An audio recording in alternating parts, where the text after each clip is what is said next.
अच्छा स्टार्ट करें। सो आज अल्टरनेटिंग करंट का सेकंड लेक्चर है हमारा, और आज हम लोग दो चीजों पे फोकस करेंगे, एक होगा पावर और दूसरा होगा सर्किट्स।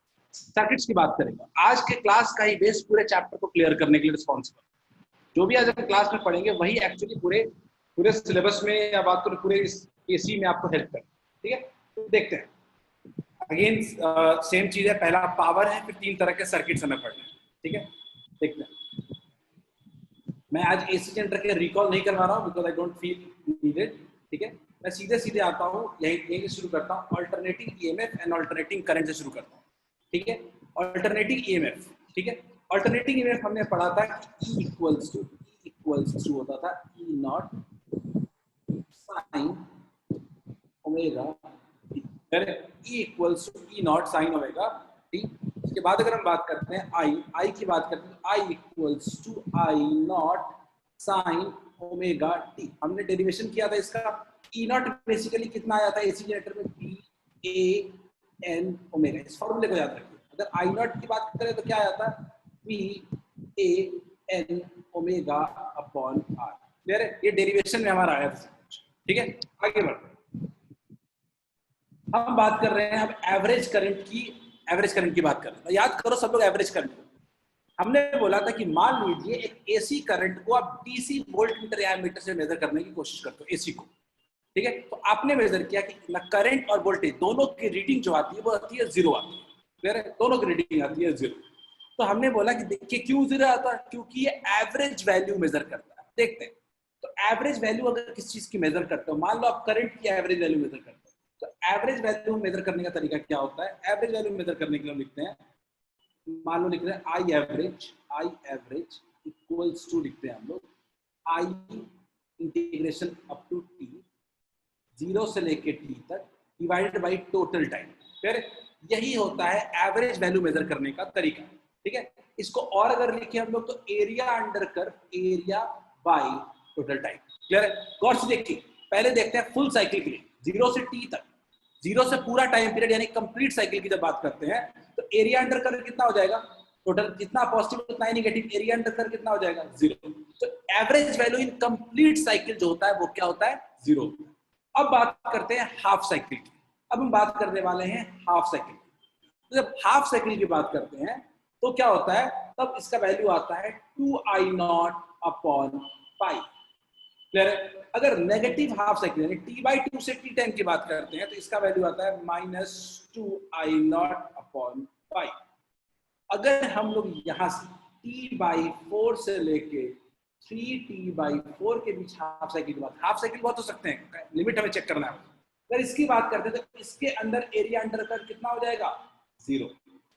क्लियर है, इसके अंदर एरिया अंडर कर्व क्या हो जाएगा, जीरो हो जाएगा। एवरेज वैल्यू जो होता है वो डिफरेंट टाइम लिमिट्स के लिए डिफरेंट होता है, इसलिए it is not a better way to measure it. ठीक है, ये बहुत ही बेटर वे नहीं होता है करंट को मेजर करने के लिए। खैर, एवरेज वैल्यू के बाद आता है हमारे पास आरएमएस करंट। ठीक है, अगर किसी के आरएमएस वैल्यू मेजर करनी तो कैसे मेजर करते हैं, मान लीजिए आरएमएस। ठीक है, तो आरएमएस को अगर निकालना हो तो पीछे शुरू करो, आरएमएस रूट मीन स्क्वायर, तो पहले शुरू करो स्क्वायर से। सबसे पहले आई को स्क्वायर करो।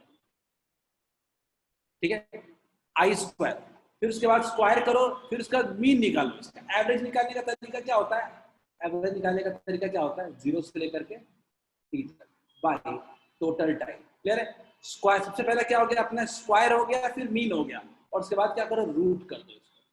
क्लियर है, तो आरएमएस यही होता है आरएमएस निकालने का तरीका। अब आरएमएस निकालते हो तो अगेन हमने आरएमएस वैल्यू के लिए देखा था कि पूरे साइकिल के लिए जो आरएमएस वैल्यू आता है वो आता है I0/√2। अगर हमने देखा था हाफ साइकिल के लिए भी आरएमएस वैल्यू कितनी आती है, I0/√2। इस हाफ के लिए भी अगर बात करें तो कितना आता है, I0/√2। ठीक है, और इस हाफ के लिए बात करेंगे तो कितना आएगा, I0/2। बहुत बड़ा सिंबल देता है, इंप्लीकेशन है इसका। तो किसी भी टाइम इंटरवल के लिए बात करते हैं तो आरएमएस वैल्यू होता है वो चेंज नहीं करता है, वो हमेशा क्या होगा, I0/√2। इस आरएमएस करंट को इफेक्टिव करंट भी कहते हैं। इफेक्टिव करंट बिकॉज हमने लास्ट क्लास में अगर याद हो तो कुछ बात किया था इसके बारे में, और आज फिर से बात करेंगे। ये क्या है, इफेक्टिव करंट। क्लियर है, आरएमएस वैल्यू। खैर, हम लोग आगे बढ़ते हैं और वो बात करते हैं पावर की। ये आपके लिए बहुत ही बढ़िया हो गया, दोबारा पढ़ने की वजह से आपको पावर का डेरिवेशन दोबारा हो जाएगा। ठीक है, सबसे पहले पावर की बात करनी। ठीक है, तो मान लीजिए कि मैंने माना कि अपना जो वोल्टेज है V जो है, ठीक है, वो V इक्वल्स टू कितना है, V नॉट साइन ओमेगा, ये अपना V है, सोर्स है, ठीक है, एसी सोर्स है। और करंट जो पास कर रहा है सर्किट के थ्रू, डिवाइस के थ्रू, वो क्या है,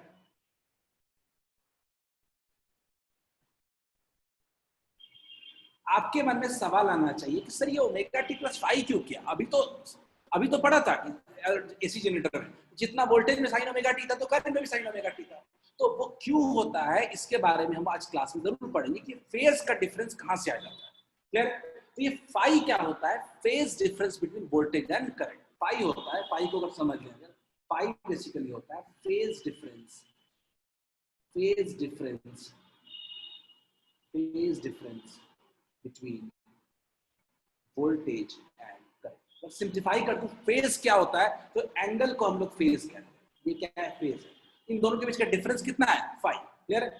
अगर मैं आपको बोलूं कि मुझे पावर जानना है, इंस्टेंटेनियस पावर, किसी वक्त का पावर जानना है, तो पावर इक्वल्स टू क्या होता है? V इंटू आई होता है। निकाल लेते हैं। V कितना होता है? V not sine omega t into current कितना होता है? I not sine omega T plus five. बोलिए क्लियर है क्या? क्या किसी वक्त का अगर पावर निकालना हो तो निकाल देंगे क्या? V into I, power equals to V into I. Clear है? V not sine omega t into I not sine omega T plus five. Clear है? आगे बात करते हैं। ठीक है, अपना पावर हो गया। अब पावर हो जाने के बाद अगर देखें हम लोग, एवरेज पावर अगर निकालने को बोलते हैं, एवरेज पावर। ठीक है, एवरेज पावर, किसी भी चीज का एवरेज निकालना है। एवरेज मतलब क्या होता है? एवरेज का मतलब होता है P dt होगा 0 से लेकर के t तक बाई 0 से लेकर t तक dt, यानी टोटल टाइम। ठीक है, ये होता है for complete cycle. For complete cycle की हम बात कर रहे हैं, बीच के साइकिल की बात नहीं कर रहे, कंप्लीट साइकिल। ठीक है, हम कंप्लीट साइकिल के लिए बात कर रहे हैं। देखते हैं, डेरिवेशन है अपना, डेरिवेशन को थोड़ा बच बचाए करना पड़ेगा, तो स्पेस लेगा ये। तो देखते हैं, तो अपन इंटीग्रेट कर रहे हैं एवरेज पावर। आपको लगी कहीं दिक्कत हो तो पूछ लेना बीच में। ठीक है, मैंने बोला था एवरेज पावर, क्या बोला था? पावर क्या होता है?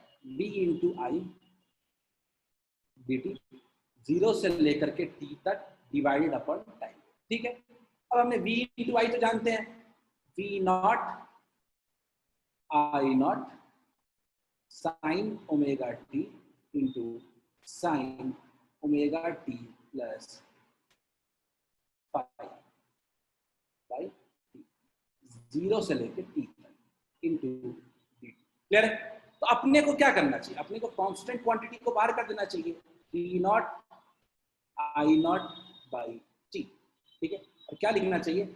0 से लेकर टी तक sign omega T sine omega T plus five.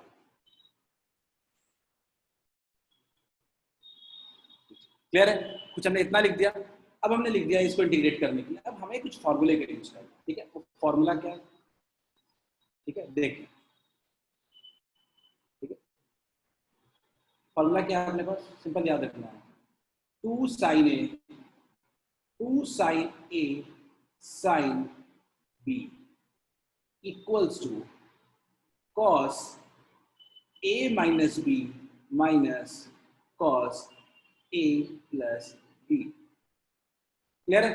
तो अपने को ए और बी मान लेना पड़ेगा, फॉर्मूला तो बैठ रहा है, लेकिन एक दिक्कत भी है, अपने को 2 से मल्टीप्लाई और 2 से डिवाइड इसमें करना पड़ेगा, तभी ये फॉर्मूला बैठ पाएगा।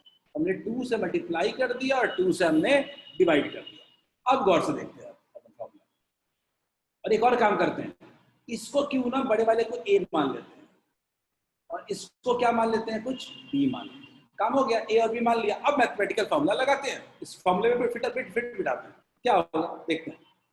तो क्या बचा? V not I not by 2t। ठीक है, 0 से लेकर के t तक, 0 से लेकर t तक क्या होगा formula? cos a minus b कितना हो जाएगा? Omega T plus 5 minus omega T कितना हो गया? 5 minus cos a plus b, दोनों को ऐड करके कितना हो जाएगा? 2 ओमेगा टी प्लस 5। क्लियर? और इंटू क्या हो जाएगा? dt। क्लियर है? इंटीग्रेट कर देता हूं। अब कितना हो गया? v not I not by 2t। Clear है?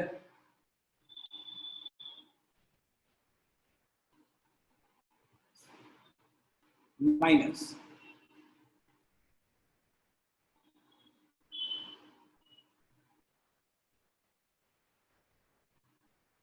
इंटीग्रेशन कुल मिला के 2 पार्ट में हो चुके हैं।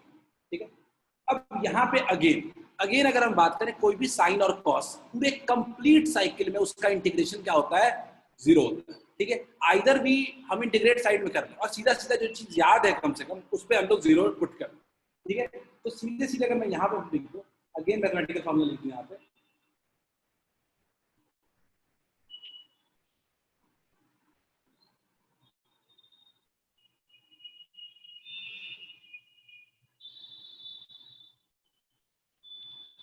सीधे सीधे वैल्यू क्या लिख दें इसका? हम पुट करते हैं 0। क्लियर है? अगर 0 पुट कर देते हैं तो अपना काम बहुत ही आसान हो जाएगा और इंटीग्रेशन बहुत ही क्लियर हो जाएगा।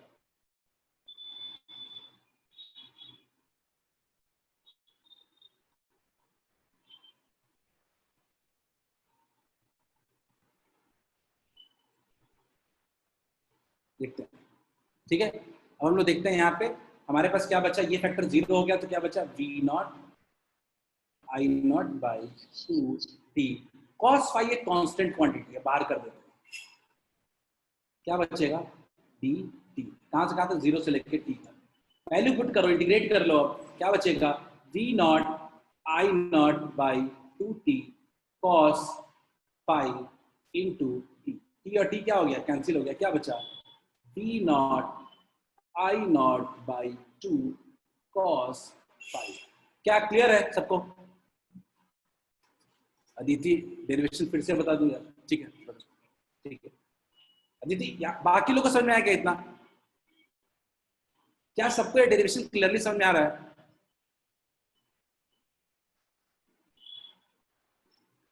किसी को डाउट है जो पहले से कर रहे हैं वो बताएं, मैं तो एक बार रिकॉल तो करवा दूंगा। ठीक है? मैंने कोशिश किया है कि वही चीज पढ़ाए जो कल वाला है।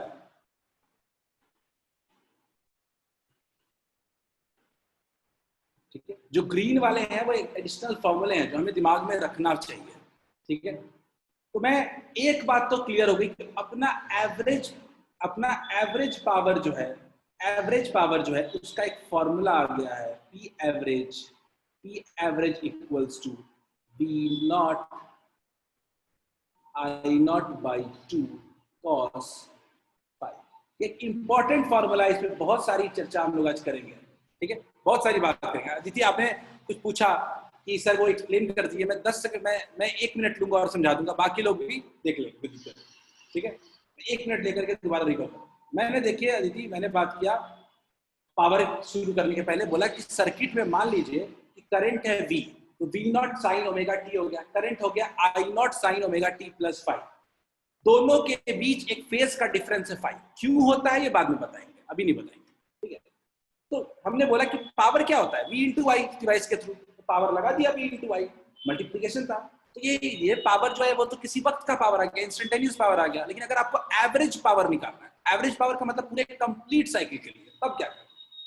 तो हमने बोला एवरेज पावर क्या होता है? P into D T. कहां से कहां तक? 0 से लेकर किसी का भी एवरेज निकालने का तरीका यही होता है, 0 से t तक डिवाइडेड बाई टोटल टाइम।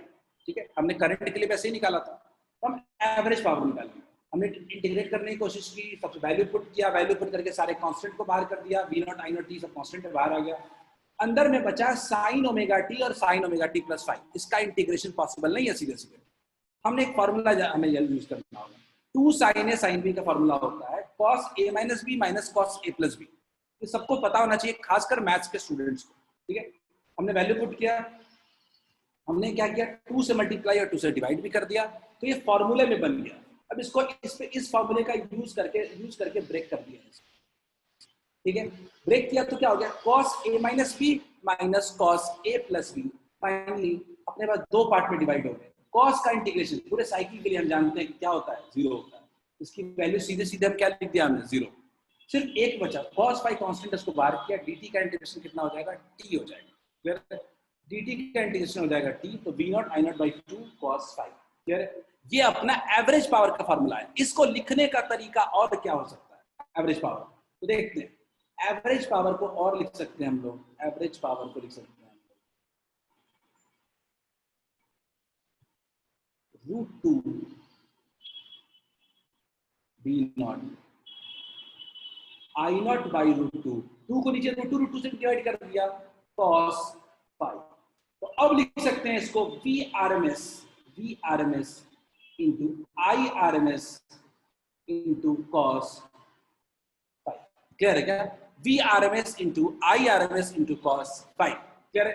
ये आपका एवरेज पावर हो गया, ये बहुत ही इंपॉर्टेंट फॉर्मूला है, और यहीं से कहते हैं कि पावर में पूरा का पूरा वी कंट्रीब्यूट नहीं कर रहा है, एक उसका पार्ट कंट्रीब्यूट कर रहा है, V not by √2, that is called effective value, ठीक है। इसको इसलिए वोल्टेज जो कहते हैं, इफेक्टिव वोल्टेज, इफेक्टिव करंट।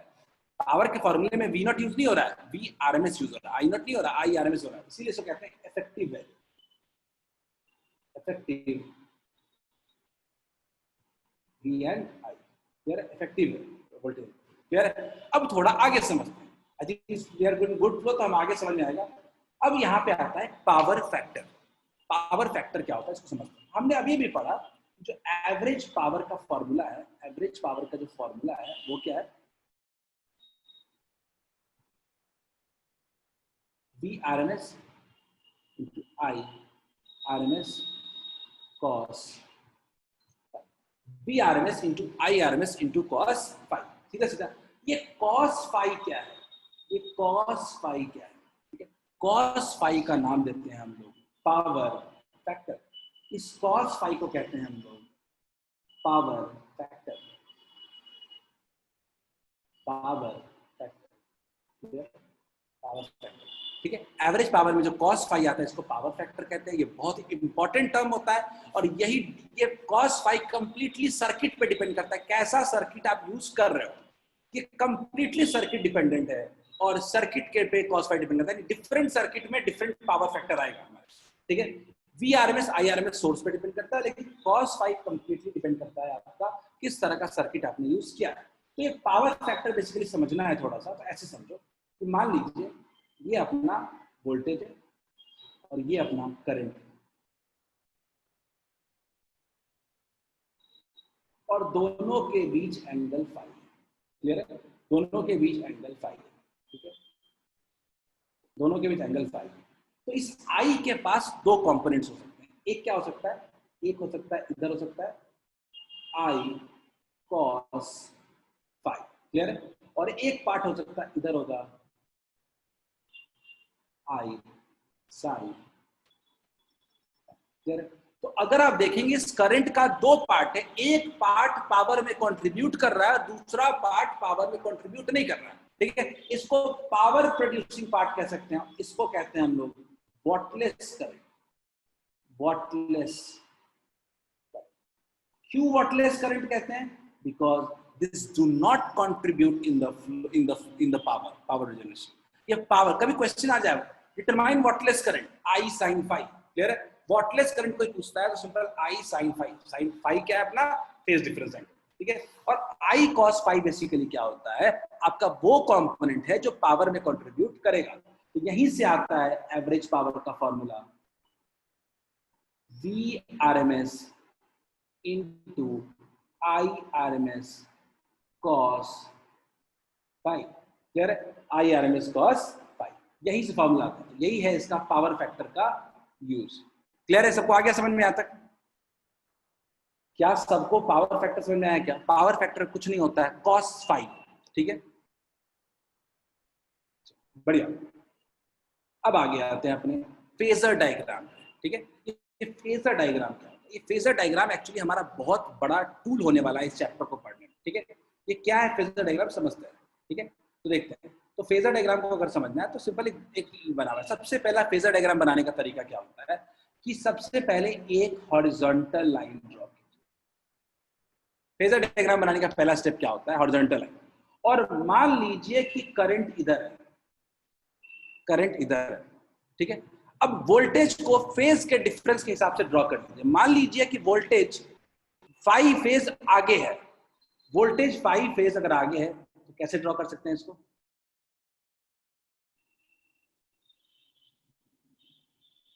अगर वोल्टेज 5 फेज पीछे है, अगर वी वोल्टेज 5 फेज पीछे है अगर, तो क्या लिख सकते हैं हम लोग? कैसे ड्रॉ कर सकते थे?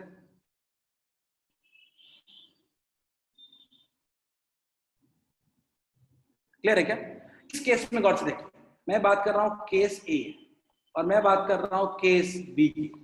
केस ए को अगर समझना हो मुझे तो मैं कह सकता हूं कि इस केस में वोल्टेज आगे है और करंट पीछे है। केस ए के हिसाब से वोल्टेज कितना आगे है? 5 के फेज पे आगे है, और करंट क्या है? पीछे कितना है? 5 के फेज से पीछे।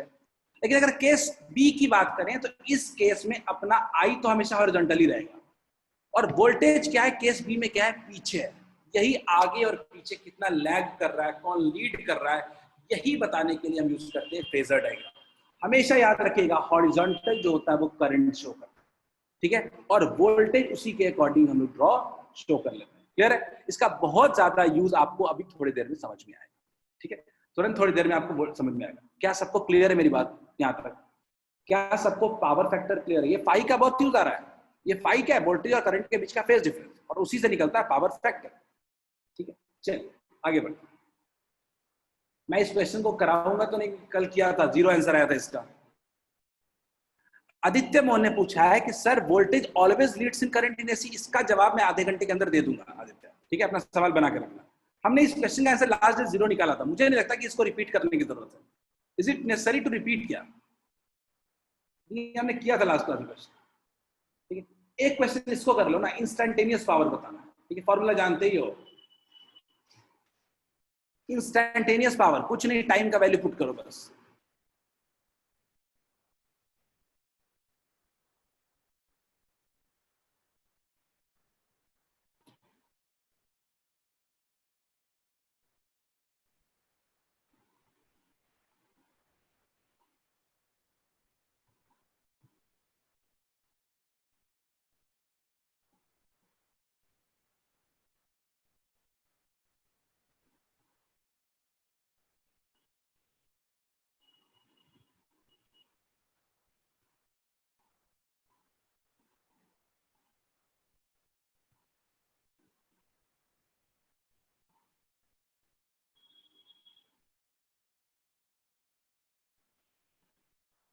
ठीक है, जल्दी।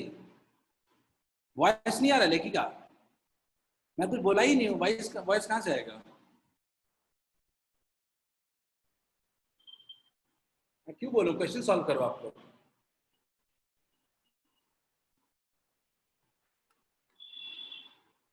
मैं आधे घंटे तो लास्ट डे का रिकॉल करने में लग गया, ठीक है। लास्ट डे तो हमने इतना तक पढ़ ही लिया था, ठीक है। जल्दी से इसको करें, इसके बाद हमारा सीधे सर्किट्स में एंटर कर जाएंगे हम लोग। नोट्स बहुत साफ साफ होगा, दिक्कत नहीं है, आराम से इस नोट से पढ़ सकते हैं। मैंने कुछ भी स्किप नहीं किया है इसमें, तो होपफुली ग्राफिकली समझ में भी जल्दी है। पावर चाहिए, इंस्टेंटेनियस पावर चाहिए, कितने पे? देखो एवरेज वैल्यू चाहिए वो तो अलग बात है, वो तो निकाल लेंगे हम। इंस्टेंटेनियस पावर निकालना है जिस वक्त पे, ठीक है, इस इंस्टेंटेनियस पावर कितना होता है? V इंटू आई। उस टाइम का कितना V इंटू आई होगा? पुट करो सीधे वैल्यू, पुट करो। 2/3 मिली सेकेंड में पूछ रहा है, ठीक है, चेक कीजिए। क्या लिख सकते हैं? 10 साइन 250 पाई इंटू 2/3। सॉल्व करो ना इसको, मेरे से क्या करेगा, सॉल्व नहीं होगा, सिंपल लिखते हैं।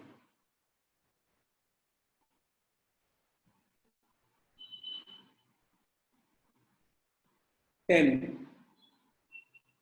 sin 250 pi into 2/3 into 10 to the power -3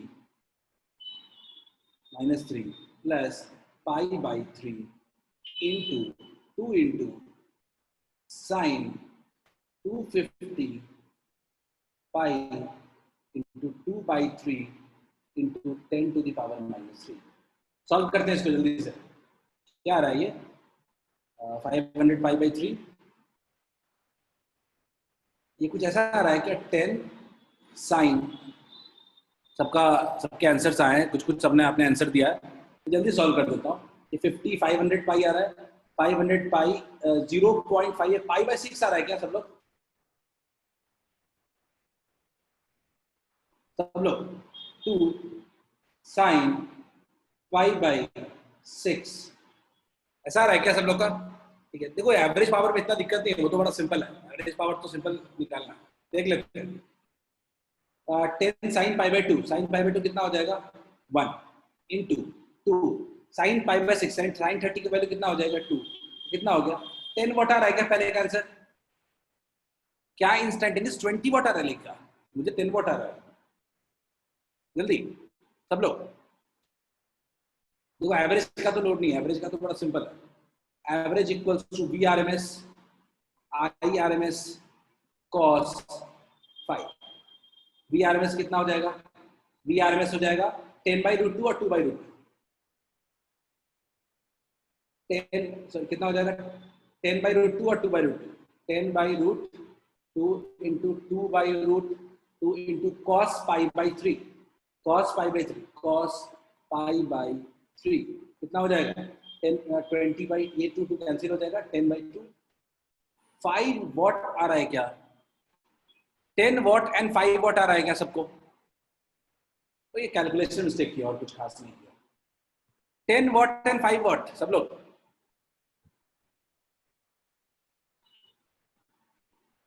चलो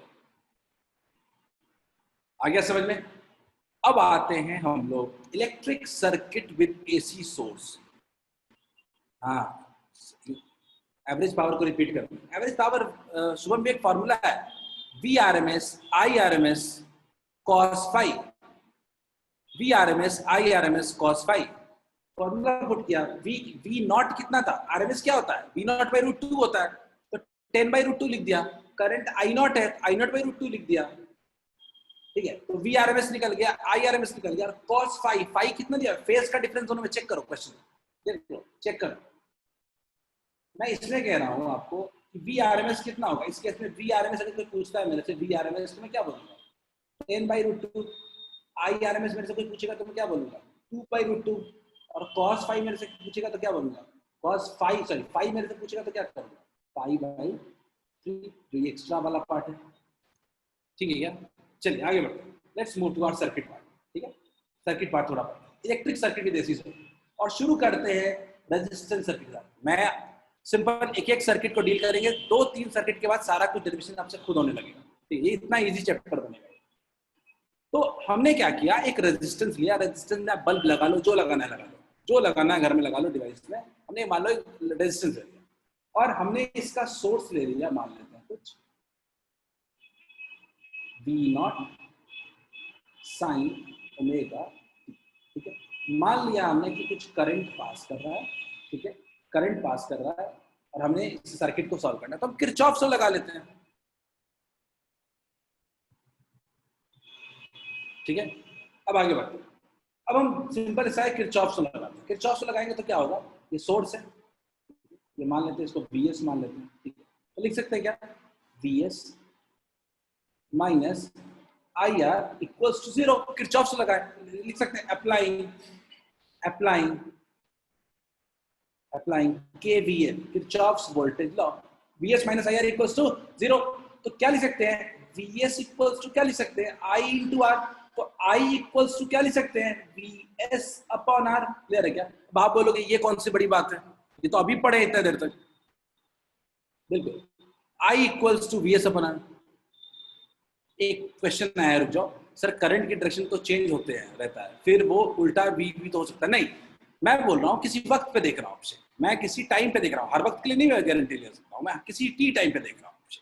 ठीक है, तो Vs अपॉन आर। ठीक है, Vs अपॉन आर का मतलब क्या हो गया?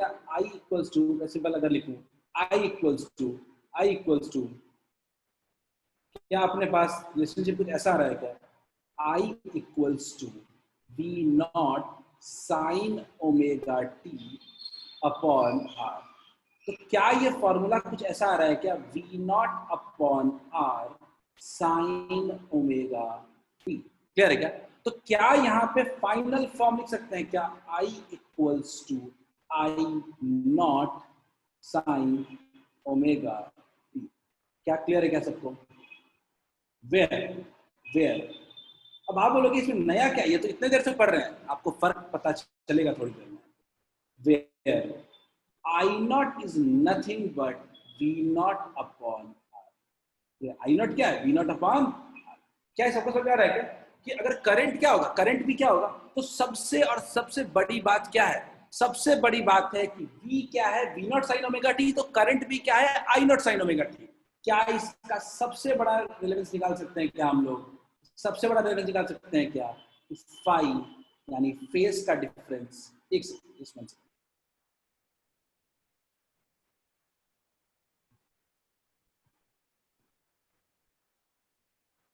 फाई यानी जो फेज का डिफरेंस है, फेज का डिफरेंस है, फेज डिफरेंस इक्वल्स टू क्या आया? जीरो। बोलिए क्लियर है क्या? फेज डिफरेंस कितना आया? जीरो। ये सबसे इंपॉर्टेंट पॉइंट है to remember. Phase difference is phi क्या है? जीरो। शुरू करते हैं कहानी, गौर से देखते हैं। साइनस मैंने हर चीज का दो चीज बनाऊंगा, एक साइन कर्व बनाऊंगा और एक फेजर डायग्राम बनाऊंगा। ठीक है, उस सबसे पहले अपन समझ लेते हैं कि अपना एवरेज पावर का फॉर्मूला क्या होता है। एवरेज पावर का फॉर्मूला मैंने पूरा स्लॉट बना रखा है। एवरेज पावर का फॉर्मूला क्या होता है? V R M S I R M S cos phi. Phi तो जीरो हो गया, तो फाई अगर zero, as we know phi equals to क्या है? जीरो। फाई अगर जीरो तो कॉस जीरो कितना हो जाएगा? वन। तो क्या हो गया? V R M S I R M S. सबको क्लियर है क्या? एवरेज पावर क्लियर है क्या? नया क्या मैंने बताया इसमें? सर कौन सी चीज नया बता दी? V R M S into I R M S, क्योंकि फाई क्या है? जीरो। हर सर्किट का हमें फाई निकालना है, सारा खेल फाई का ही है। तो फाई जीरो हो गया तो क्या हो गया? Average power V R M S into I R M S. बोलिए क्लियर है? थोड़ा आगे बढ़। अब बात करते हैं फेजर डायग्राम में। फेजर डायग्राम में मैंने बड़े साफ तरीके से बोला था कि सबसे पहले करंट ड्रॉ हॉरिजॉन्टल। अब मुझे बताओ वोल्टेज आगे है पीछे है क्या? सेम फेज में। फेज का डिफरेंस वोल्टेज का कितना है? जीरो। अगर वोल्टेज का फेज डिफरेंस जीरो है तो सिंपल वोल्टेज भी कितना हो जाएगा? ये हो जाएगा, सेम फेज में हो जाएगा क्या? यही इसका फेजर डायग्राम है। ये शो करता है कि फाई कितना है, वोल्टेज और करंट के फेज डिफरेंस कितना है? जीरो। क्लियर है क्या? आपको इस सर्किट में इतना इसका यूज नहीं समझ में आएगा, आगे समझ में आएगा आपको इसका यूज। बोलिए क्लियर है क्या? आगे पूरा का पूरा डेरिवेशन फेजर डायग्राम पे करेंगे हम लोग। ठीक है, लेकिन ये शुरुआत है इसलिए इसका इंपॉर्टेंस इतना नहीं दिख रहा। समझ में आ गया? वी और आई सेम फेज में फेजर डायग्राम बना दिया। Average power V R M S into क्या हो गया? I R M S. Cos phi कितना है? Zero. Sinusoidal curve, sinusoidal curve इस पे बात कर चुके हैं। ठीक है, ये अपना क्या है? v इक्वल्स टू क्या है? V not sine omega T है। तो वी नॉट इसका पीक वैल्यू है। और ये क्या है? आई इक्वल्स टू क्या है? I not sine omega T है। ठीक है, ये इसका पी नॉट वैल्यू क्या है? पीक वैल्यू क्या है? आई नॉट है। क्लियर है? चलिए आगे बढ़ते हैं। क्या सबको यहां तक समझ में आ गया है? आगे बढ़े। Should we move ahead?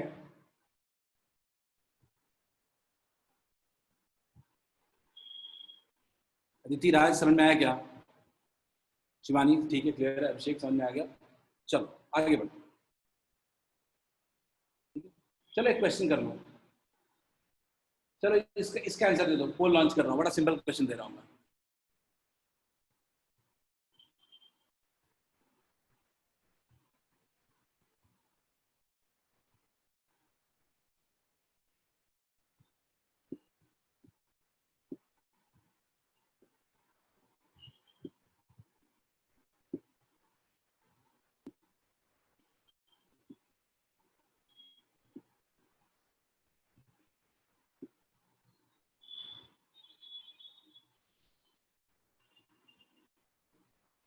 अभी तो दो आंसर आए, इसमें तो सारे आंसर आ जाने चाहिए। Purely resistive circuit.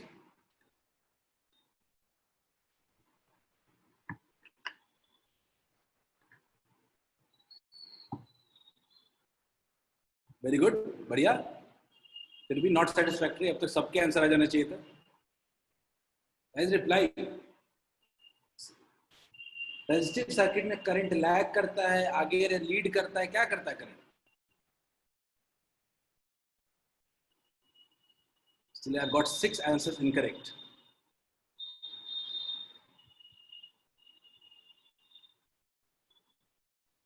ये बता दो ना, इसको देख के बता दो मुझे। करंट वोल्टेज से आगे है पीछे है, क्या है इस सर्किट में, या सेम फेज में है? करंट आगे है पीछे है, फेजर डायग्राम चेक करो सब लोग। करंट आगे है पीछे है, क्या है?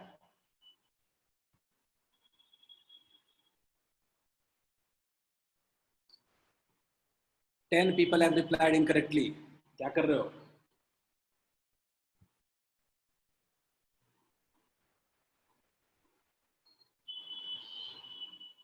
Is in the phase with EMF. EMF के सेम फेज में रहेगा ये। जिस फेज में वोल्टेज है उसी फेज में करंट है। फेज, इन फेज का मतलब क्या होता है? जब वोल्टेज मैक्सिमम हो रहा है तब करंट मैक्सिमम हो रहा है, जब वोल्टेज मिनिमम हो रहा है तो करंट भी मिनिमम हो रहा है जिस वक्त, उस वक्त। क्लियर है? तो कह सकते हैं is in phase with the EMF. B is the correct answer. ये बनना चाहिए था। ये आप लोग ध्यान नहीं दिया लगता है क्लास में। आगे बात करते हैं, इस क्वेश्चन को करते हैं न्यूमेरिकल्स। खास क्वेश्चन नहीं है, अभी पढ़िए क्वेश्चन से।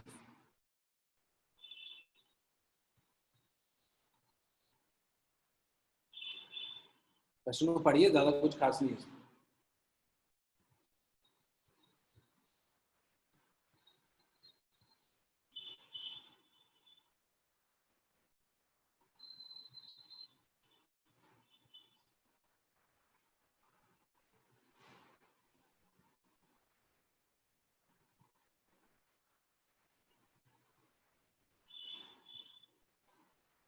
They have got first answer, very good.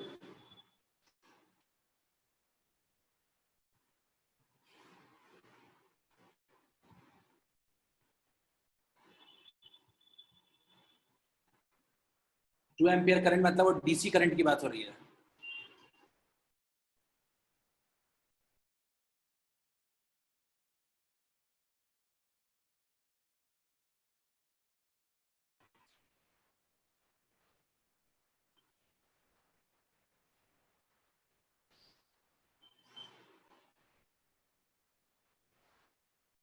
बच्चों 5 रिप्लाई है अभी तक। जो हीट एसी में प्रोड्यूस हो रहा है तो क्या है? Thrice of heat produce by DC current. एक लिखने का तरीका बना सकते हैं, ठीक है। अब आर है तो फाइव वाला फैक्टर तो है नहीं। एसी में क्या होता है? V R M S into I R M S into cos phi, ठीक है।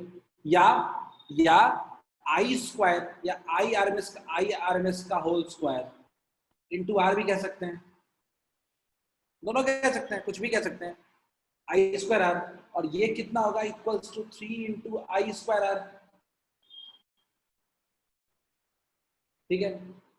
आई आर आर हटा दीजिए तो आई आर एम एस जो है, आई आर एम एस का whole square equals to 3 times I square. तो आई आर एम एस कितना हो जाएगा? √3 into I, √3 into I. Clear है क्या? √3 इंटू आई कितना है? 2। कितना हो गया? 2√3। क्या सबको क्लियर है क्या? 2√3। क्या सबको क्लियर है क्या? क्वेश्चन में बोल रहा है ना कि आरएमएस वैल्यू बताओ क्या होगा करंट का जो 3 टाइम्स हीट प्रोड्यूस कर रहा है जब 2 एम्पियर करंट पास कर रहा है उसी रेजिस्टर से। तो हीट का तो आई स्क्वायर आ रहा है, कॉस फाइव तो है नहीं, फाइव तो 0 है, ठीक है। हीट प्रोड्यूस और हीट प्रोड्यूस की बात हो रही है तो हीट प्रोड्यूस में टाइम भी लगा दीजिए दोनों साइड, टाइम भी क्या हो जाएगा? कैंसिल। क्लियर है क्या सबको? बहुत बेसिक क्वेश्चन था, ऐसा कुछ खास क्वेश्चन में दम नहीं था, ठीक है। सिर्फ फॉर्मूला टेस्ट था इसमें आपका, ठीक है। क्लियर है? चलिए आगे बढ़ते हैं, क्यों ना अपने अगले सर्किट पे बात करें। अगला सर्किट बहुत इंपॉर्टेंट है, यहीं से फेज का मतलब समझ में आना शुरू होगा, ठीक है। कैपेसिटिव सर्किट, ठीक है। एक कैपेसिटर है, ठीक है। अब हमने अगेन क्या लिया? हमने अगेन फिर से लिया इस पे कुछ वोल्टेज अज्यूम कर लिया,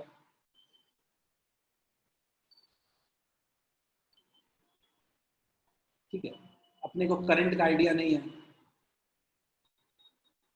कितना होगा? ये कैपेसिटेंस सी है, ये कैपेसिटेंस कितना है? ये कैपेसिटेंस कितना है? सी है।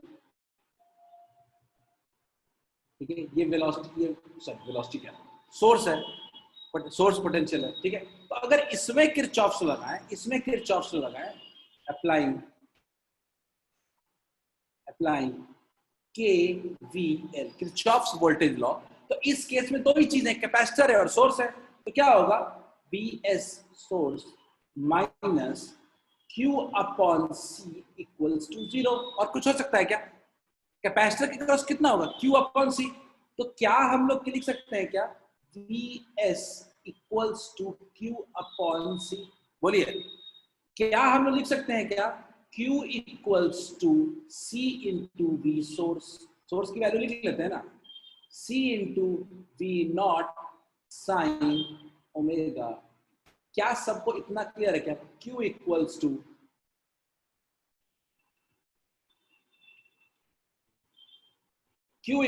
C into V not sine omega T. लेकिन ये निकालने के लिए थोड़ा ना बैठे में हम, हमें तो करंट चाहिए, और करंट क्या होता है, what do we do by current, I equals to होता है dq upon dt, rate of flow of charge.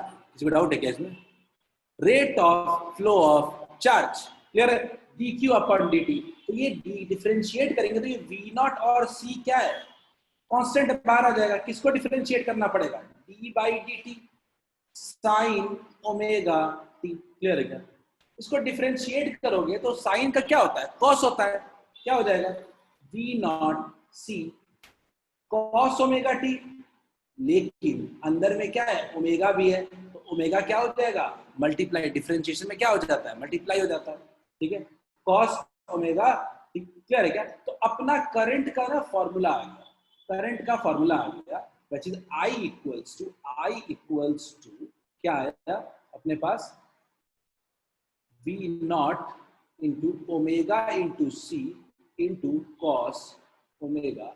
फिर भी मजा नहीं आया फॉर्मूले में, फिर भी फॉर्मूले में मजा नहीं आया, क्योंकि हम लोग जो चाहते थे जिस तरह का फॉर्मूला ना, उस तरह का कुछ फॉर्मूला बना नहीं, ठीक है, हम लोग चाहते कुछ और थे, ठीक है, मैं रिपीट करूंगा, टेंशन मत लो, दिखा दूंगा। तो हमने सोचा कि क्यों ना ऐसे लिखते हैं,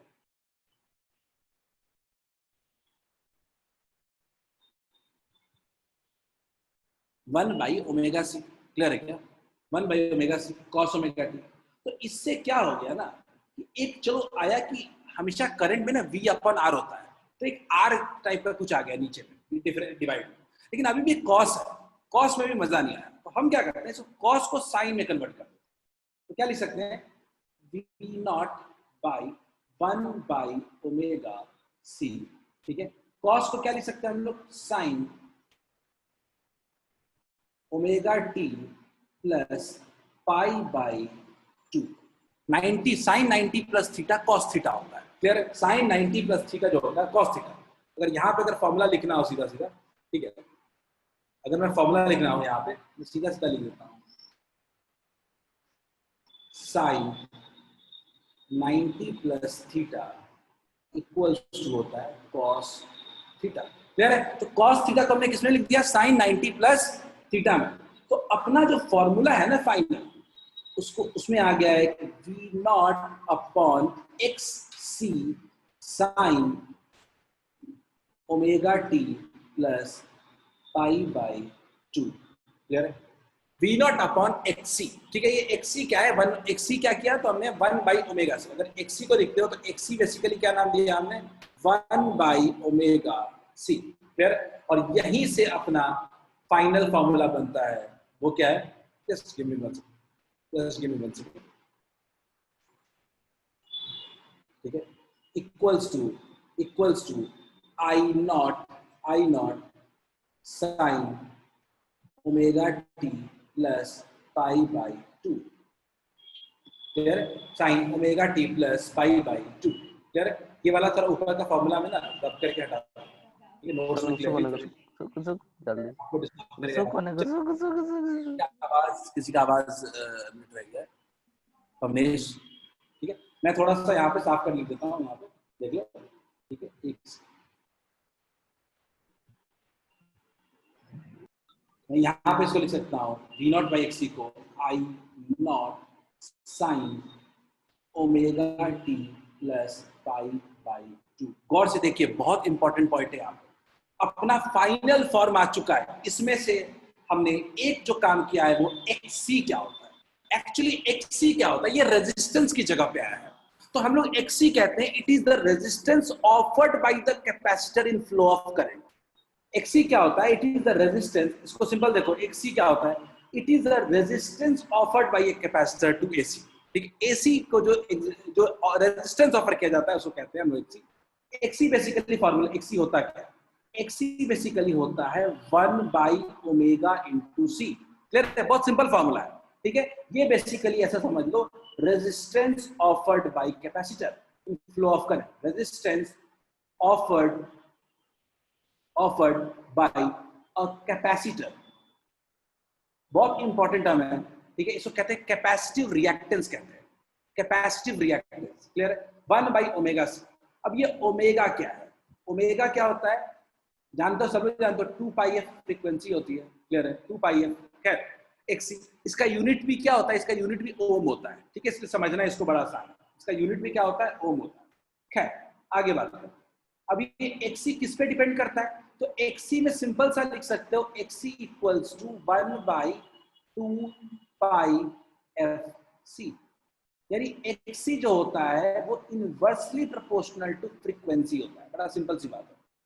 ठीक है, XC जो होता है वो इनवर्सली प्रोपोर्शनल टू फ्रीक्वेंसी होता है। याद रखिएगा, रेजिस्टेंस फ्रीक्वेंसी पे डिपेंड नहीं करता है, बट कैपेसिटिव रिएक्टेंस जो होता है वो फ्रीक्वेंसी पे डिपेंड करता है। फ्रीक्वेंसी कम करोगे, फ्रीक्वेंसी अगर कम करोगे तो रेजिस्टेंस कैपेसिटेंस ज्यादा ऑफर करेगा, अगर फ्रीक्वेंसी ज्यादा होगी तो कैपेसिटेंस में रेजिस्टेंस क्या होगा, कम होगा। सबको समझ में आता है क्या?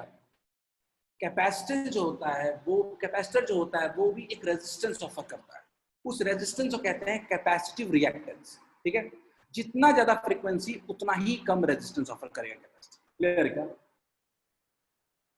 सबको क्लियर है क्या यहाँ तक?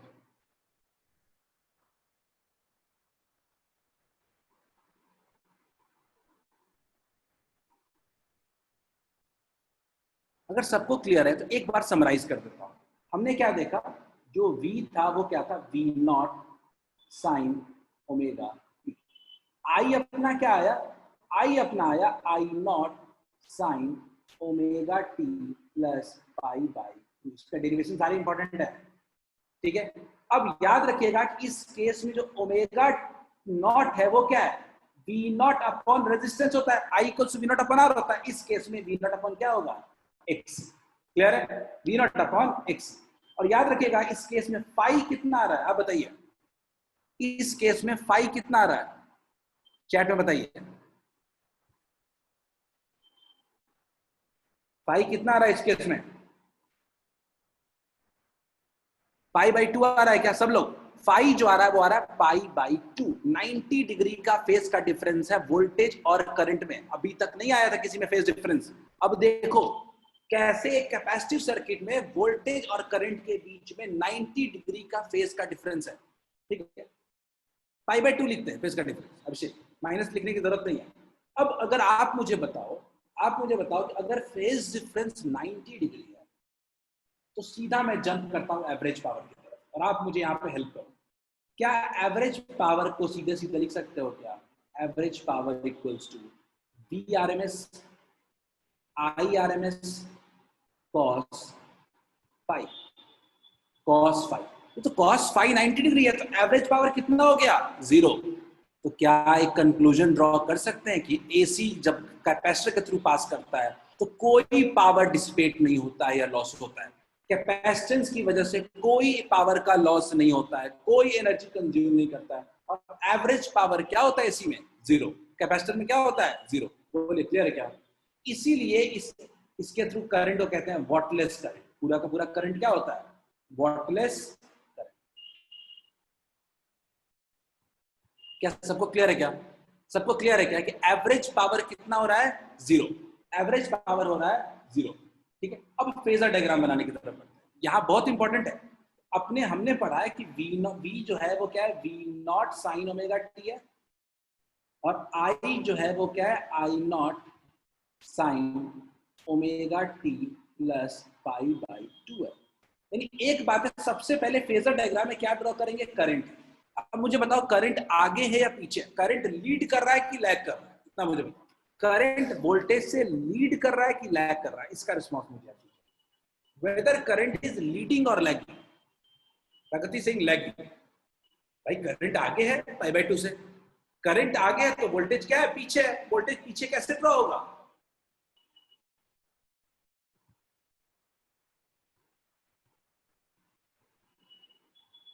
क्या हम कह सकते हैं कि in a capacitor current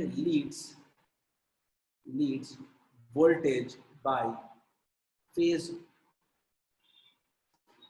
phase difference, phase difference pi by 2, याद रहेगा क्या? कैपेसिटर में करंट लीड करता है वोल्टेज से, कितने डिग्री से? 90 डिग्री से। बोलिए क्लियर है क्या? शुभम ध्यान से देखो, आई क्या है, पाई बाय 2 आगे है, I equals to I not sine pi by 2। गौर से देखिए साइनोसॉइडल कर्व में, साइनोसॉइडल कर्व में देखिए, जब आपका वोल्टेज 0 था तब करंट क्या था? मैक्सिमम था। यही होता है लीड करना। जब वोल्टेज 0 था तब आपका करंट मैक्सिमम था, पॉजिटिव था, यानी करंट आगे था वोल्टेज से, इसे कहते हैं कि करंट लीड्स वोल्टेज। ठीक है, लीडिंग, यहाँ इसको क्या शो करता है? ये क्लियर है क्या? करंट लीड कर रहा है वोल्टेज। आगे बढ़ते हैं, सबको क्या कैपेसिटिव सर्किट क्लियर है क्या? क्या सबको कैपेसिटिव सर्किट क्लियर है क्या?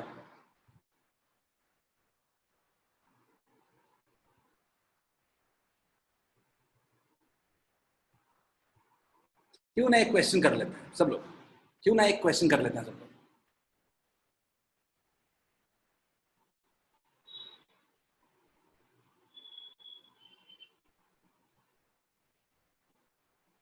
एसी एमीटर हमेशा आरएमएस करंट मेजर करेगा, याद रखिएगा। एसी एमीटर हमेशा आरएमएस करंट मेजर करेगा। क्वेश्चन सॉल्व करें सब लोग, सिंपल क्वेश्चन दिया है मैंने।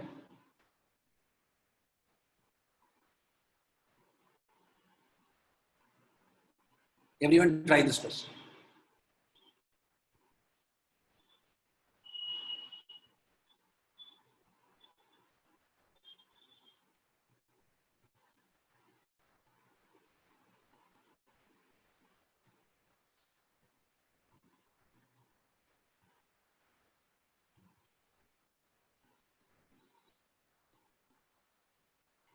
ये समझ में आ गया, कल से जितनी भी एसी की क्लासेस होगी वो बहुत इजी बन जाएंगी।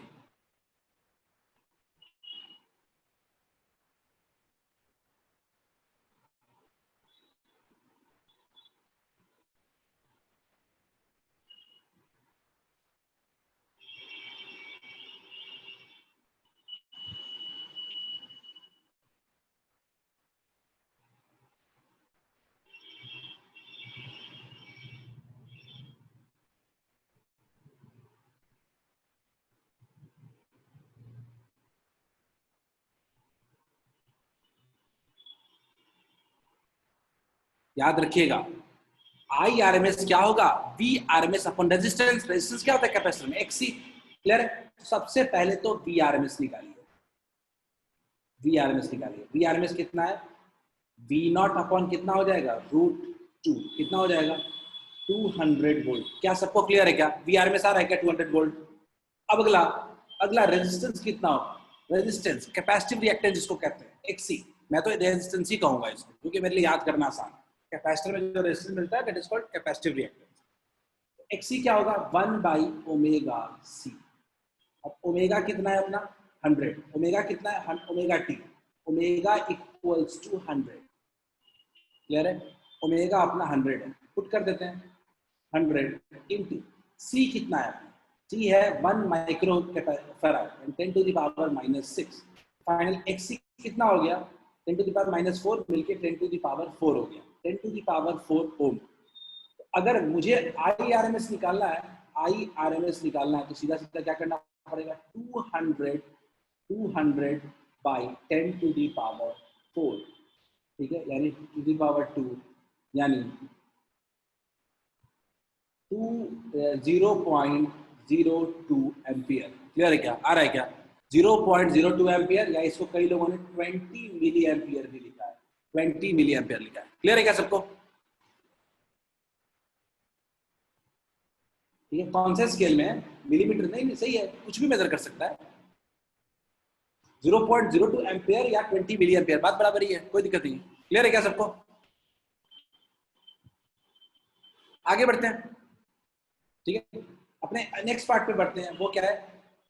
इंडक्टेंस वाला सर्किट। ठीक है, यानी हमने प्योरली रेजिस्टिव सर्किट पढ़ा, प्योरली कैपेसिटिव सर्किट पढ़ा, अभी हम पढ़ने वाले प्योरली इंडक्टिव सर्किट, सिर्फ इंडक्टर लगा हुआ है। इस केस में क्या होगा? ठीक है, जब समझते हैं। अगेन हमने क्या किया? अगेन हमने लगा दिया V नॉट साइन ओमेगा और लगा दिया करंट I। ठीक है, करंट I पास कर रहे हैं। ध्यान से देखिएगा, लास्ट डेरिवेशन है, डेरिवेशन इसके बाद खत्म हो जाएगा, कोई डेरिवेशन नहीं बचेगा। ठीक है, अब देखते हैं इंडक्टेंस कितना इसका L है। ठीक है, I पास कर रहा है, तो आपको सीधे से पता है कि अगर हम लोग KVL लगाते हैं, applying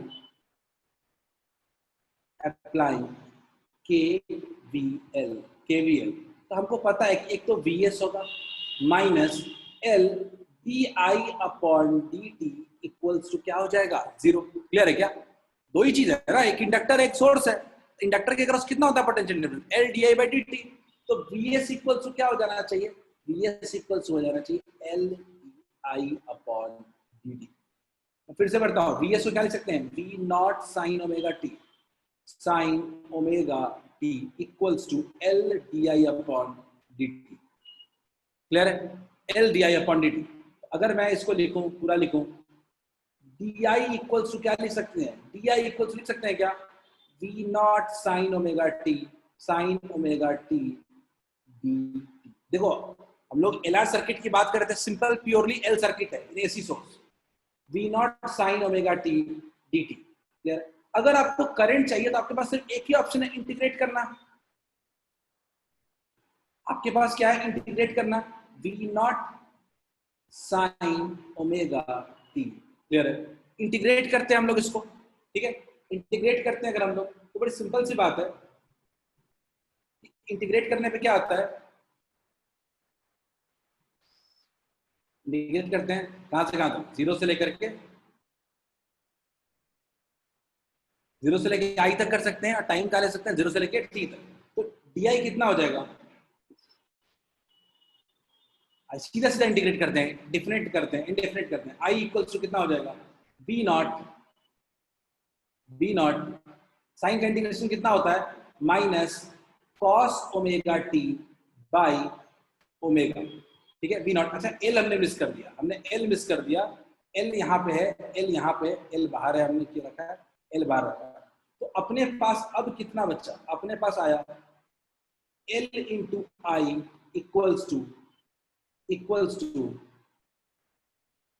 V naught by omega minus cos omega T. Clear है? Minus cos omega T. तो I इक्वल्स टू कितना आ गया? V naught by omega L cos omega T. Clear है? कॉस ओमेगा टी माइनस, ये आपका फाइनल फॉर्मूला बना। Clear है? ये आपका फाइनल फॉर्मूला बना। I equals to V naught upon omega L cos omega T. किसी को इसमें दिक्कत है तो पूछो, फिर इस पर हम लोग बात करेंगे, इसका डेरिवेशन को रिफाइन करेंगे थोड़ा सा। क्या सबको यहां तक क्लियर है क्या? I इक्वल्स टू माइनस आ गया, बहुत चीजें सॉल्व करनी है इसमें हमने।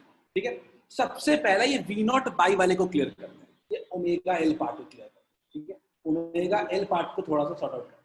ठीक है, ओमेगा L वाला पार्ट क्या हो जाएगा देखते हैं। तो मैं लिख सकता हूं क्या? I equals to minus V naught by XL। XL क्या होता है? Inductive reactance. क्लियर है क्या? इंडक्टिव रिएक्टेंस यानी resistance offered by an inductor. हमने इसको नाम क्या दे दिया? ये बिल्कुल आर की जगह पे है, तो हमने क्या नाम दे दिया इसको? एक्सेल। ठीक है, कॉस ओमेगा टी। क्लियर है? अब इसको सॉल्व करने में दिक्कत क्या आ रही है कि कॉस ओमेगा टी है, माइनस है, दोनों चाहिए अपने को। तो हमने क्या लिखा? कॉस को क्या लिख सकते हो? चलो कुछ नहीं समझ में आता है तो लिख लिया हमने कि सॉरी जस्ट गिव मी। ठीक है, हमने क्या लिखा इसमें? Minus V not by X L sine cos, sine क्या होता है, साइन 90 माइनस थीटा होता है, तो पाई बाई 2 माइनस ओमेगा टी। ठीक है, इस तरह का लिख दिया। अब ये माइनस को साइन के अंदर लेके जाते हैं, माइनस को साइन के अंदर लेके जाते हैं, तो क्या फॉर्मूला बनता है, D not upon x L sign omega T minus pi by 2। Final formula बन गया, जो चाहिए आपने को फाइनल फॉर्मूला बन गया। और अब लिख सकते हो I equals to I not sine omega T minus pi by 2। क्या सबको क्लियर है? क्या सबको क्लियर है डेरिवेशन? मैं बड़े सिंपल तरीके से कह रहा हूं कि हमने आई निकाला, इंटीग्रेट कर दिया दोनों से, एल आई हो गया cos omega T by omega हो गया। ठीक है, L I equals to minus V not by omega cos omega T हो गया, I equals to minus V not by omega L हो गया। अब अभिषेक ने पूछा सर आई नॉट कहां से लिख दिया, तो भाई देखो मैं कह रहा हूं आई नॉट लिख सकते हैं क्या, I not is nothing but equals to V not upon X L. Clear है क्या? I not is nothing but V not upon X L. X L क्या हुआ, एक्सएल क्या है, एक्सएल है आपका इंडक्टिव रिएक्टेंस। क्लियर है क्या? एक्सएल क्या है आपका, inductive reactance. Is it fine to all of you? Clear है? तो अपने पास सबसे बड़ी बात है कि एक नया टर्म आ गया, इंडक्टेंस। ये क्या है, एक्सएल क्या है, इंडक्टिव रिएक्टेंस क्या है। तो सिंपली जैसे कैपेसिटर में कैपेसिटिव रिएक्टेंस होता है, वैसे इंडक्टर में इंडक्टिव रिएक्टेंस होता है। It is the resistance offered by an inductor to an AC. ठीक है, जो एसी जो रेजिस्टेंस ऑफर करता है उसी को कहते हैं हम लोग inductive reactance, that is XL. Clear है? अब एक्सएल देखो, एक्सएल इक्वल्स टू क्या हो गया, V not upon I naught हो गया। इसका यूनिट क्या होगा, यूनिट क्या होगा इसका, ओम। याद रखिएगा इसका यूनिट क्या होगा, ओम, जो हमने लिख भी रखा है। एक्सेल क्लियर है? अब थोड़ा सा एक्सेल अपने पास आ चुका है। एक्सेल बेसिकली क्या होता है समझते हैं, थोड़ा एक्सेल भी समझना जरूरी है। एक्सेल इक्वल्स टू होता है ओमेगा इंटू एल। क्लियर है? ओमेगा कितना होता है हम जान चुके हैं, ओमेगा होता है 2 पाई एफ इंटू एल। यानी एक्सेल जो होता है वो डायरेक्टली प्रोपोर्शनल टू फ्रीक्वेंसी होता है। जितना ज्यादा फ्रीक्वेंसी होगा उतना ही ज्यादा रेजिस्टेंस ऑफर करेगा ये, जितना कम फ्रीक्वेंसी होगा उतना ही कम रेजिस्टेंस ऑफर करेगा ये। तो XL is directly proportional to frequency. लिख सकते हैं क्या? क्लियर है क्या? ये ग्राफ सबको, दोनों ग्राफ बड़े इंपॉर्टेंट है। ठीक है, अब मैं यहाँ पे इंडक्टिव सर्किट को पूरा समराइज कर रहा हूं।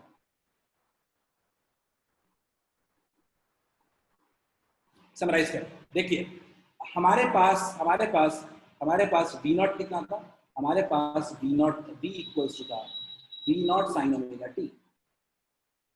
हमारे पास करंट कितना है, I not sine omega T minus pi by 2। Clear है? दो चीजें, एक तो आई नॉट कितना है, आई नॉट क्या है, वी नॉट अपॉन एक्सएल। ठीक है, रेजिस्टेंस सीधा सीधा एक्सएल इसमें रेजिस्टेंस हो गया। दूसरा अपने पास फेज डिफरेंस कितना है, जल्दी बताओ, फेज डिफरेंस कितना है, फेज डिफरेंस बिल्कुल सही, पाई बाई 2। फेज डिफरेंस कितना है, आप मुझे बताओ इस केस में करंट लीड करेगा कि लैग करेगा? पिछले वाले में करंट कैपेसिटर में लीड कर रहा था, इसमें तो करंट पीछे हो गया। तो यहां पे नोट देके लिख सकते हैं, नोट देके लिख सकते हैं हम लोग, current lags voltage by pi by 2। Pi by 2 से लैग करता है। अब मजा आ गया इसमें। अब सीधे सीधे अपने को एवरेज पावर क्या होगा बताओ फिर से, एवरेज पावर कितना हो जाएगा, एवरेज पावर कितना होता है, V R M S I R M S cos phi, V R M S into I R M S into cos phi. Pi 90 degree है, पाई अपना कितना है, pi equal to pi by 2 है, तो power average कितना हो गया, 0। Again कौन सा करंट होगा, वॉटलेस।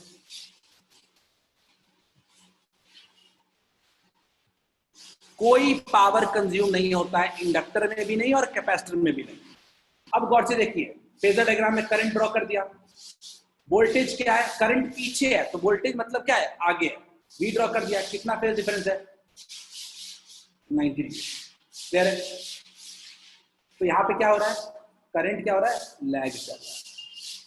गौर से देखिए, साइनसॉइडल कर्व में देखिए, वोल्टेज तो नॉर्मल बना दिया, करंट इस बार देखिए, जब वोल्टेज अपना 0 पे था तो करंट लोअर नेगेटिव पे था।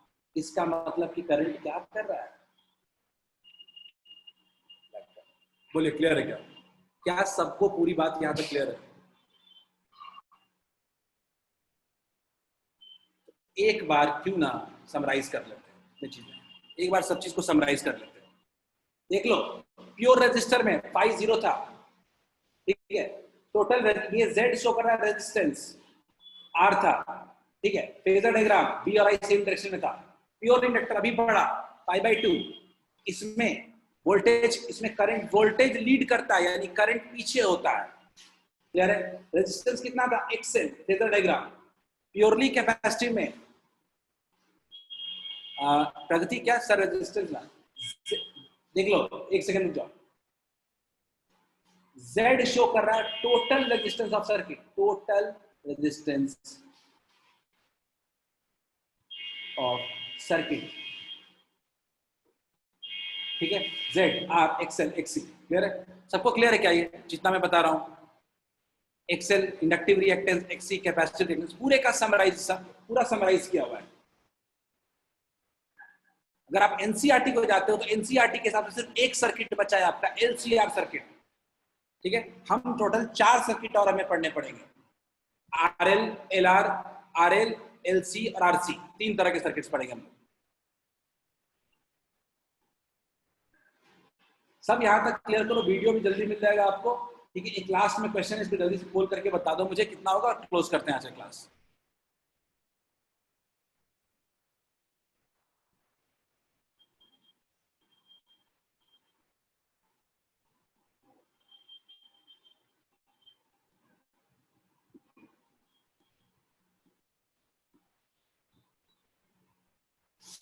सिंपल क्वेश्चन है,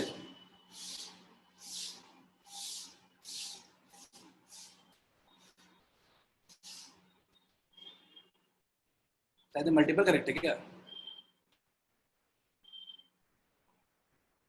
अनिकेत सर पावर वाला क्वेश्चन नहीं, अनिकेत पावर वाला नहीं, वॉटलेस करंट को रिड्यूस किया गया। वॉटलेस करंट ऐसा क्या है जो नहीं पढ़ेंगे हम लोग, और पावर फैक्टर को रिड्यूस किया गया। पावर फैक्टर के बिना कोई टॉपिक पढ़ ही नहीं सकते हो,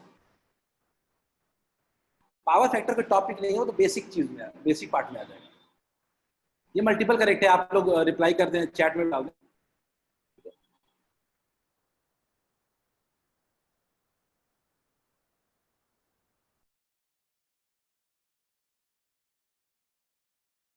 कितना होता है इंडक्टेंस, चलो एक एक करके बताओ। इंडक्टेंस में कितना होता है, BC, बिल्कुल सही है, बिल्कुल सही है। रेजिस्टेंस में पावर, देख सिंपल देख लेते हैं ना, अभी हमने जितने सर्किट्स पढ़े हैं, एक बार देख लेते हैं। R, L और C, R वाले में फाई कितना था, 0, तो अपने पास पावर फैक्टर कितना था, पावर फैक्टर cos फाई कितना था, cos 0 का वैल्यू कितना, 1, इसमें फाई क्या था, 90, 0, 90 डिग्री, 0। क्लियर है? देख लेते हैं। तो L वाले में आपका क्या है, होता है 0, 0 व्हेन इंडक्टेंस ओनली, ठीक है, और unity when resistance only. B and C is correct. Clear है क्या? B एंड D नहीं, B and C is correct, Anam. चलो मैं क्लास को एंड कर रहा हूँ, हमारा क्लास खत्म हुआ, आज यहीं नेक्स्ट क्लास में बात करेंगे हम लोग आगे। This was it. कई लोगों की शाम में डिलीवरी क्लास भी होती है, तो मैं इसको एंड कर रहा हूँ, ठीक है। चलिए,